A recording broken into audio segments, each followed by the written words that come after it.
안녕하세요. 주식맘사TV입니다. 5월 12일 수요일 오늘의 종목 리뷰 및 내일의 관심 종목에 대해서 말씀드리겠습니다. 영상 보시기 전에 좋아요, 구독, 알림 버튼 부탁드립니다. 금일 새벽 마감한 미국장 나스닥은 0.09% 하락 마감했습니다.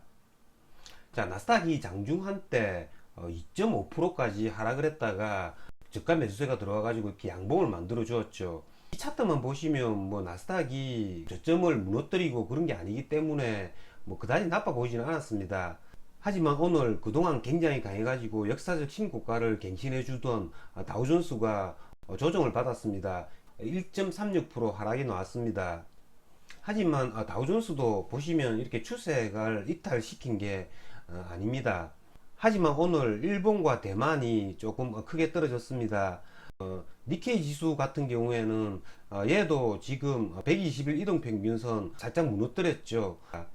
그리고 대만 같은 경우에도 120일 이동평균선을 깨뜨리는 모습, 아랫꼬리가 달렸긴 했지만 이렇게 긴 장대양 음봉을 나타내는 모습을 보였습니다. 그로 말미암아 오늘 우리나라장 코스피 장중 한때 2% 이상 빠졌다가 오후 들어서 저가 매수세가 들어와 가지고 아랫꼬리가 달려있는 음봉의 모습을 만들어냈습니다. 나스닥과 일본, 대만 증시들이 121선을 하향 이탈했다 회복해주는 그런 모습을 만들어냈지만 아직까지 우리나라 코스피는 121선은 견디고 있죠. 오늘 새벽에 열리는 나스닥이 이렇게 반등을 해줘야 될 것 같은데요. 나스닥이 다시 이 양봉을 잡아먹는 긴 음봉이 나온다면 우리나라장도 이 3100포인트 이런 부분을 이탈할 수도 있다라는 거 그런 걸 항상 생각하면서 거래해야 될 것 같습니다. 그러면 종목 하나하나 보시면서 말씀드리겠습니다. 자, 첫 번째 종목은 SK하이닉스입니다. 자, SK하이닉스 제가 누차 말씀드린 이 12만원 벽을 살짝 깨뜨려 버렸습니다. SK하이닉스 같은 경우에는 코스피 대형 우량주 그 중에 기술주를 한 개 제가 예를 들어서 설명을 해드리는 겁니다. 이 12만원 벽 이걸 만약에 깨뜨린다면 내일 추가 하락이 온다면 얘네들 뭐 11만원 초반대까지 올 수도 있다라는 거죠.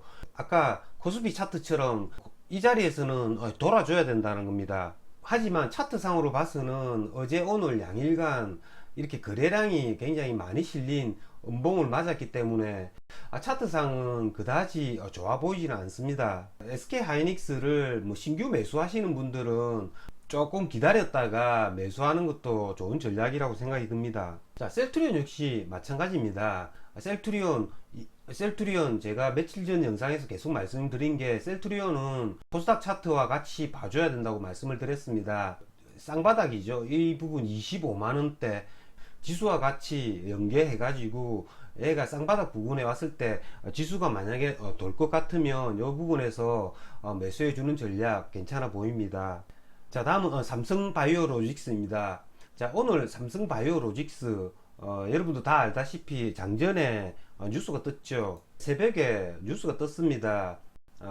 한국경제신문에서 뉴스가 떴는데 화이자 백신을 위탁 생산한다라는 그런 뉴스가 떴죠. 하지만 장전에 삼성바이오로직스가 그건 사실무근이라고 답변을 냈습니다. 하지만 얘네가 시가가 2.57% 갭을 띄워서 시작했고요. 종가는 4.7% 상승 마감했습니다. 오늘 수급을 보시면 기간이 19만 주나 순매수를 했습니다. 연기금, 투신, 사모펀드 이렇게 순매수를 했다는 건요. 이렇게 부인을 했음에도 불구하고 기간이 순매수를 했다. 뭔가 개인들이 알 수 없는 삼성바이오로직스에 호재가 있지 않나 라는 생각이 듭니다. 일설은 오늘 공시를 통해서 부인한 까닭이 뭐 화이자와의 비밀 협약 그런 내부 계약을 했다라는 뭐 일설이 있고요. 두 번째는 화이자가 아닌 다른 곳에 CMO를 맡는다라는 뭐 설도 있습니다.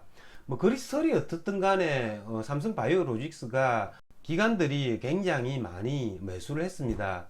그러니까 삼성바이오로직스 신고가가 얼마 남지 않았죠. 88만원이 전고점입니다. 뭐 5거래일 만에 이렇게 크게 올랐으니까 얘네들 조금 이렇게 옆으로 행보하는 조정을 받은 후에 신고가를 갱신해 주려고 할 때 그때는 매수 한번 고려해 봐야 될 것 같기도 합니다. 자, 오늘 같은 경우에는 기존에 굉장히 세었던 철강주, 조선주, 그리고 원자재 관련주들, 이런 애들까지 등달아 같이 하락하는 모습을 나타냈습니다.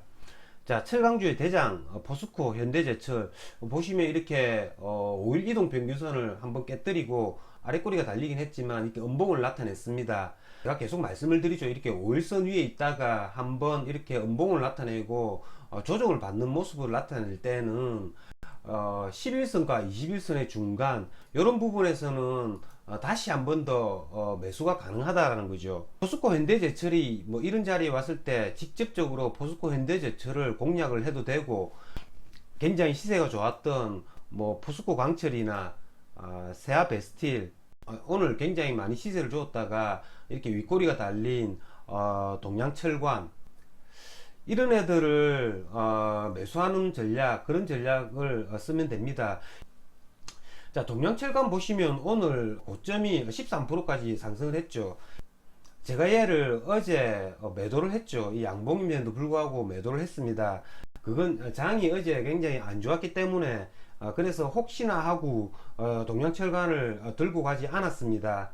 만약에 장이 좋았다라고 하면 제가 말씀드린 전략 적중했겠죠.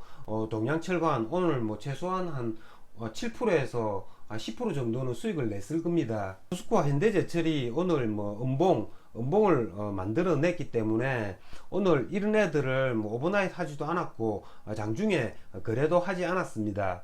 선수 역시 마찬가지죠.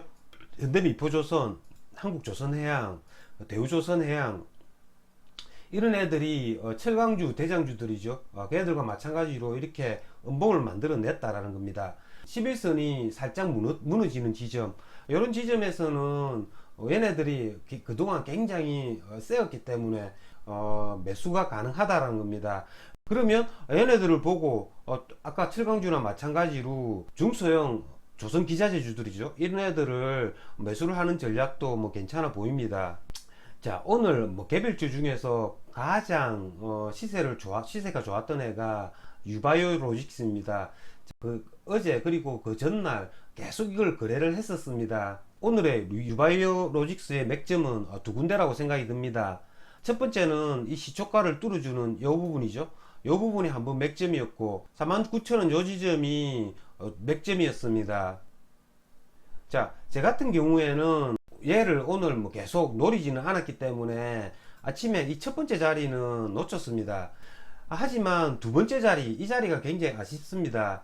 자, 여러분도 다 아시다시피 자, 49,000원 이 자리는 이 거래일 전에 상한가를 갔던 자리죠. 얘네가 49,000원을 다시 이렇게 뚫어주는 모습을 보였다라는 거, 그거는 전날 이렇게 물량을 털어내고 다시 슈팅을 주겠다라는 의미로 받아들이시면 됩니다. 다른 종목을 거래를 하고 있어 가지고 얘를 견눈질로 흘끔흘끔 본 거죠.